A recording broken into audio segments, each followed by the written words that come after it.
Petrol बिना बंद गाड़ी है कि यारे पेट्रोल बिना बंद गाड़ी है रे मुझे दिल की बीमारी है।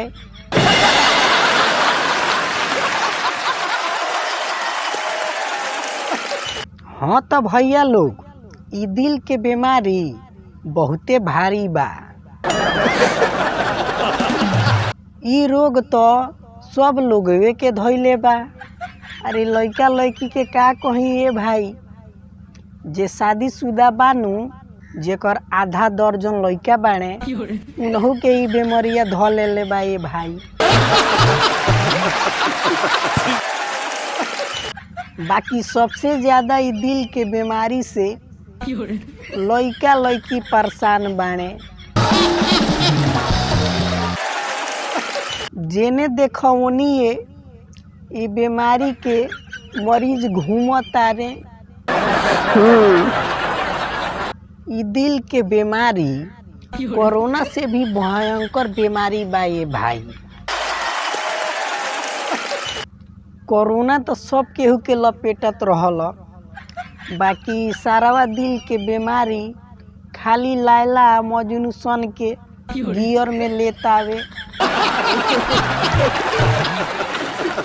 एह बीमारी में ना भूख लागता ना पियास लागता ना राती खान ऊँघे लागता।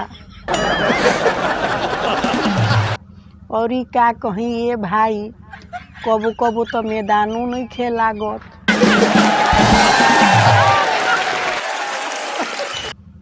बस मजनू लोग के आँख से हदर हदर खाली लोर बहत रहता।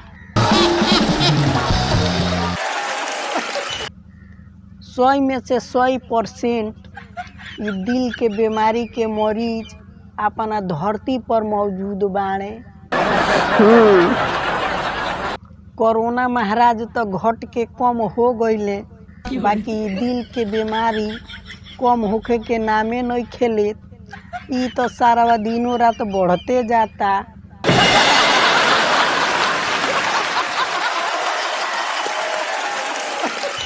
का बताई ये भैया लोग, ये बीमारी कुछ दिन पहले हमरों के ध लेले रहे। बाकी हमार बाबूजी ऊ ना गजब के दावा देहले हैं कि बीमारी फटाफट हमारा से दूर भाग गई।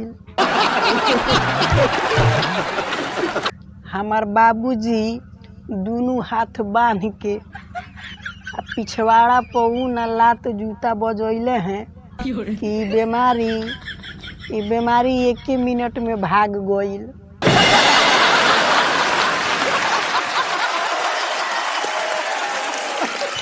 बाबूजी के दावा बड़ा बढ़िया सेट कैलसियो। हम तो धन्य बानी कि दिल के बीमारी से बच गईनी, ना तो हमहू के नियो पौआ मार के ढिमलाइल रहती।